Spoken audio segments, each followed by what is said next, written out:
এটা উদ্দেশ্যলৈ আমি সভাখন অনুষ্ঠিত কৰিছিলোঁ। আমি আজি জন্মৰ পৰাই আমি গেলেকী অঞ্চলত বাস কৰি আহিছোঁ আৰু জন্মৰ পৰা আমি দেখি আহিছোঁ যে অসমৰ নহয় ভাৰতবৰ্ষৰ এটা নৱৰত্ন কোম্পানী ONGC আমাৰ ইয়াত প্ৰতিষ্ঠিত হৈ গেলেকী অঞ্চলত যথেষ্টখিনি তেলৰ যি উৎপাদন কৰিবলৈ কাম কৰি আহিছে আৰু তাৰ লগতে জড়িত হৈ যিখিনি আমাৰ ব্যক্তিগত প্ৰতিষ্ঠান আছে তেওঁলোকো কাম কৰি আহিছে, আমাৰ যুৱকসকলেও কাম কৰি আহিছে। কিন্তু যেতিয়াৰ পৰা আমি দেখিছোঁ, যেতিয়াৰ পৰা বুজি পাইছোঁ, তেতিয়া এটা কথা গম পাইছোঁ যে গেলেকী অঞ্চলতে নহয় আসাম এছেটত যিমানসকল আমাৰ ব্যক্তিগত প্ৰতিষ্ঠানত কাম কৰা যুৱকসকল আছে আৰু যুৱতীসকলো এতিয়া বৰ্তমান আহি পৰিছে, এতিয়া তেওঁলোকক কিন্তু সদায় মাহিয়াৰ দৃষ্টিৰে চাই আছে। অকল মালিকসমূহে প্ৰতিষ্ঠানৰ প্ৰতিজন ব্যক্তিয়ে অকল তেওঁলোকক শোষণ কৰাৰ বাহিৰে বেলেগ কিন্তু কাম কৰা আমি কোনো দেখা নাই। আজি ভাৰত চৰকাৰৰ মন্ত্ৰালয়, শ্ৰম মন্ত্ৰালয়ে যিটো নিৰ্ধাৰণ কৰিছে ৱেজেছ পলিচি, সেই ৱেজেছ পলিচি তেওঁলোকে একো ব্যৱহাৰ কৰা নাই। এই ৱেজেছ পলিচি মতে তেওঁলোকে ESI, EPF আৰু আপোনাৰ যিখিনি প্ৰয়োজনীয় সামগ্ৰী দৈনিক মজুৰি যিটো পাব লাগে আজি পৰ্যন্ত পোৱা নাই। গতিকে এই কথাটোক লৈ আমি এখন সজাগতা সভা আমি সিদ্ধান্ত গ্ৰহণ কৰিছিলোঁ আমাৰ ইউনিয়নৰ তৰফৰ পৰা। আৰু আমাক বহুতে ফোন কৰি জনাইছে যে যিসকল গেলেকী ব্যক্তিগত প্ৰতিষ্ঠানৰ মালিক আছে, স্বত্বাধিকাৰী আছে, তেওঁলোকে যে কৈছে যে আপোনালোকে সেই অনুষ্ঠানটোলৈ নাযাব, সেই সভালৈ নাযাব। যদি সভালৈ যায় আমি আপোনালোকক আমাৰ যি কৰ্ম সংস্থাপন আছে সংস্থাপনা আপোনালোকক আমি বিৰত কৰিম। গতিকে আমি দুখ প্ৰকাশ কৰিছোঁ, কিয়নো এই প্ৰতিষ্ঠানত তেওঁলোকে অন্তৰ্গত হৈ নৱৰত্ন কোম্পানী প্ৰতিষ্ঠানৰ অন্তৰ্গত হৈ যিখিনি কাম কৰি আজি তেওঁলোকে পুঁজিপতি হৈছে, আজি তেওঁলোকে ভাবিছে যে আমি ভাল গাড়ী এখন চলাওঁ, ভাল আমাৰ ল'ৰা ছোৱালীসকলক পঢ়াওঁ, কিন্তু যিসকলৰ পৰা কৰ্ম কৰি তেওঁলোকে আজি নিজৰ ঘৰখন পোহপাল দি আছে, কিন্তু সেই কৰ্মচাৰীসকলৰ প্ৰতিজনৰ এটা সপোন থাকে যে আমিও এখন ভাল গাড়ী লওঁ, আমিও আমাৰ ল'ৰা ছোৱালীক ভাল স্কুলত পঢ়াওঁ, কিন্তু সেই সুবিধাটো তেওঁলোকে আজিলৈকে সুবিধাটো প্ৰদান কৰা নাই। তেওঁলোকে মাত্ৰ শোষণে কৰি আহিছে। গতিকে আজি আমি এই সংবাদ মাধ্যমৰ যোগেদি আমাৰ ইউনিয়নৰ পৰা আমি আজি প্ৰথম সংগ্ৰাম আমি আৰম্ভ কৰিছোঁ।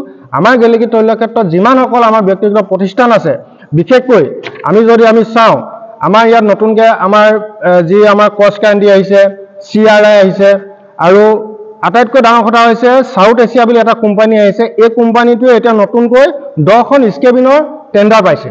কিন্তু এই 10খন টেণ্ডাৰ যি পাইছে, কিন্তু আজি স্কেবিনত কাম কৰি থকা যিসকল গেলেকী অঞ্চলৰ আমাৰ যুৱক আছে, যিসকল আমাৰ ককাইদেউ আছে, কিন্তু তেওঁলোকে আজি বিৰত হ'ব লাগিব। এইকাৰণে বিৰত হ'ব লাগিব, তেওঁলোকে কিন্তু নতুন কৰ্মচাৰী দিব বুলি আমি বিশেষ সূত্ৰে গম পাইছোঁ। কিন্তু এই কথাত কোনো পৰ্যায়ে আমি মানি নলওঁ। আমি গণতান্ত্ৰিক প্ৰক্ৰিয়াৰে যিখিনি আমি সাউথ এছিয়াৰ বিপক্ষে আমি যাব লাগে, আমি সকলো প্ৰক্ৰিয়াত যাম, আৰু তাৰ বাবে আমি সকলো এখন আজি সভাত আমি এটা দফীয়া আমি এখন সিদ্ধান্ত আৰু আমি প্ৰস্তাৱ গ্ৰহণ কৰিছোঁ। এই প্ৰস্তাৱ লৈ আমি ILC মহোদয়ৰ ওচৰত আমি যাম, গৈ আমি তেওঁক আমি আবেদন আকাৰে যিখিনি কৰিবলৈ আমি কৰিম। আৰু আমি দেখিছোঁ আমাৰ যি CNMৰ কাম কৰে MS ৰাজু আলী আছে, KK বৰদলৈ আছে, অৰ্থাৎ ক্ষিৰোদ কুমাৰ বৰদলৈ, আমাৰ জিতু এণ্টাৰপ্ৰাইজ আছে, বিজু আগৰৱালা আছে। তেওঁলোকে কি কৰিছে, CNMৰ কাম কৰা যিসকল কৰ্মচাৰী আছে, এই কৰ্মচাৰীসকলৰ ৱেল্ডাৰসকলৰ যিখিনি ৱেজেছ দৈনিক পাব লাগে এইখিনি কিন্তু তেওঁলোকে দিয়া নাই। Right hand, left hand, up down যিখিনি আমাৰ ৱেল্ডাৰ আছে দৈনিক কিমান পাব লাগে তেওঁলোকে জানে, কিন্তু তেওঁলোকে আজি দিয়া নাই। একদম নিম্নতম তেওঁলোকে দি পিনে প্ৰতিষ্ঠিত হৈ পিনে আজি পুঁজিপতি হৈ আছে। আৰু আমাৰ কিন্তু গেলেকী অঞ্চলৰ যুৱকে, কিন্তু গেলেকী অঞ্চলৰ কিছু প্ৰতিষ্ঠিত ব্যক্তি আছে, কিন্তু তেওঁলোকে গেলেকী অঞ্চলকে গেলেকী হৈ তেওঁলোকে শোষণ কৰি আছে। এই ক্ষেত্ৰত আমি খুব ধিক্কাৰ আৰু গৰিহণা জনাইছোঁ। আৰু আমাৰ ইয়াত আমাৰ শিৱসাগৰ হয় MS সন্তোষ চাহালা হয়। MS সন্তোষ চাহালাই কি কৰিছে, তেওঁ ইয়াত CRI হওক বা কচ কান্তি হওক তেওঁলোকৰ পৰা কামবিলাক লৈ পিনাই আমাৰ স্থানীয় যুৱকসকলে দিছে। আমি নুই কৰা নাই, স্থানীয় যুৱকসকলে আমাৰ তাত চাব কণ্টেক্ট লৈ কাম কৰিছে, কিন্তু আমি তাত নুই কৰা নাই, তেওঁলোকে কৰক। কিন্তু তাত যিটো তেওঁলোকে প্ৰাপ্য দিব লাগে সেই প্ৰাপ্যটো দিয়া নাই। আৰু তেওঁলোকে নিদিয়াৰ কাৰণে যিসকল চাব কণ্টেক্টত লৈছে তেওঁলোকে কিন্তু তাত কৰ্মচাৰীসকলক উচিত মূল্যটো দিব পৰা নাই। কিন্তু তাৰ কাৰণে জগৰীয়া MS সন্তোষ চাহালা সমানে জগৰীয়া আছে, কচ কান্তি, CRI আছে। গোটেই বিষয়টো আজি আমি ৰাজহুৱাকে আমি প্ৰকাশ কৰিছোঁ। আৰু ইয়াৰ পিছতে আমি যিখিনি কৰিব লাগে আমি কৈছোঁ যে ILCত আমি যাম, ILCত গৈ ইয়াৰ গোটেই তথ্যখিনি আমি ফাইল কৰি, আমাৰ যথেষ্ট তথ্য আছে, ৱেজেছৰ আমাৰ তথ্য আছে, কোনে কেনেকৈ কৰি আছে গোটেইখিনি তথ্য আছে, গোটেই তথ্যখিনি আমি ফাইল কৰিম। আৰু আমাৰ বিশ্বাস আছে ILC মহোদয়ে আমাক এই ক্ষেত্ৰত আমাৰ যুৱকসকলক আৰু আমাৰ গেলেকী অঞ্চলৰ বুলি নহয় আসাম এছেটত থকা যিমানসকল যুৱক আছে সকলো যুৱকক কিন্তু এটা মীমাংসা কৰি দিব। আৰু আমি দেখিছোঁ আমাৰ এফুলেণ্ট টেংকাৰ এজন এফুলেণ্ট টেংকাৰ আপুনি যদি চাবলৈ যায় আমাৰ একেই ONGC, একেই ভাৰতৰ নৱৰত্ন কোম্পানী, যোৰহাট এছেটত এজন মানুহে কিমান দৰমহা পায়।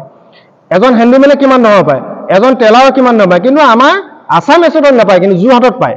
আৰু এটা কথা আছে, আমাৰ গেলেকীৰ পৰা গৈ অইলত গৈ স্কেবিনত কাম কৰিবলৈ 34,000 37,000 টকা দৰমহা পায়, কিন্তু আমাৰ কিমান পায় 34,000, আধাটো নাপায়। গতিকে এই বস্তুটো কিয় হৈ আছে? গতিকে আমি ভাবিছোঁ আমাৰ শিৱসাগৰ জিলাৰ আমাৰ ONGC আমাৰ আছাম এছডত এখন চিলেক্টেড ইউনিয়ন আছে। এই চিলেক্টেড ইউনিয়নকে পূৰ্বাঞ্চল এছ'চিয়েশ্যনে এই বিষয়টো কিন্তু গুৰুত্ব দিব লাগে। আজি আমি দেখিছোঁ তেওঁলোকে গুৰুত্ব নিদিয়াৰ কাৰণে 2014 চনৰ পৰা এপেণ্ডিক্সৰ এটা শব্দ ব্যৱহাৰ কৰিছে, আৰু এপেণ্ডিক্সৰ শব্দটো ব্যৱহাৰ কৰাৰ কাৰণে আমাৰ যিসকল মানে ITI চাৰ্টিফিকেট লোৱা আছে, ITI শিক্ষিত যিসকল যুৱক যুৱতী আছে, কিন্তু তেওঁলোকে ONGCত এপইণ্টমেণ্ট পোৱাৰ ক্ষেত্ৰৰ পৰা বিৰত হৈ আছে। এই কথাটো কিন্তু 2014 চনৰ পৰা এইটো ব্যৱস্থা চলি আছে। গতিকে এই ব্যৱস্থাটোৰ ক্ষেত্ৰতো কিন্তু ONGCয়ে এটা গুৰুত্ব প্ৰদান কৰিব লাগে। আৰু এটা কথা হৈছে কি, যেতিয়াৰ পৰা ONGCয়ে আমাৰ STCত এম্বুলেঞ্চ দিলে, আমি খুব কেতিয়াবা আমি মানে দুখ অনুভৱ কৰোঁ, যেতিয়া কোনোবা এজন দুৰ্ঘটনা হয়, কিন্তু STC গাড়ীখনৰ ড্ৰাইভাৰজনে কিন্তু ইমাৰ্জেঞ্চি যিখিনি ট্ৰিটমেণ্ট দিব লাগে সেইখিনি দিব নোৱাৰে। তাৰ কাৰণে কিন্তু এজন ইমাৰ্জেঞ্চি ডক্টৰ দিয়ে, সেই ডক্টৰজন ক'লৈ গ'ল? সেই ডক্টৰজনে কি কৰিছে, ONGC মেডিকেলত দি ৰাখিছেগৈ, কিন্তু এইটো এটা সম্পূৰ্ণ এটা ভুল কাম কৰি আছে। গতিকে এই তথ্যটো আমি ফাদিল কৰিম। গতিকে তেওঁলোকে STC গাড়ীত এজন মানে তৎকালীনভাৱে যিখিনি চিকিৎসা কৰিব লাগে তাৰ কাৰণে চিকিৎসা কৰিবৰ কাৰণে যুৱকক প্ৰেৰণ কৰক। আমি তেওঁলোকক ILC যোগেদি আমি স্মাৰক পত্ৰ যোগেদি আমি এটা নিৰ্দিষ্ট সময়সীমা বান্ধি দিম। গতিকে এই কামখিনি যদি তেওঁলোকে কৰি নিদিয়ে, ONGC ILC মনিটৰ কৰি দিয়ে, কিন্তু আমাৰ ইউনিয়নৰ তৰফৰ পৰা আমাৰ গেলেকী অঞ্চলৰ যিসকল যুৱক আছে, গেলেকী অঞ্চলৰ যিসকল কৰ্মচাৰী আছে, গোটেই কৰ্মচাৰীসকলৰ লগত লৈ আমি কিন্তু এটা বৃহৎ কৰ্মবিৰতি ঘোষণা কৰিবলৈ আমি বাধ্য হ'ম। Reporter live.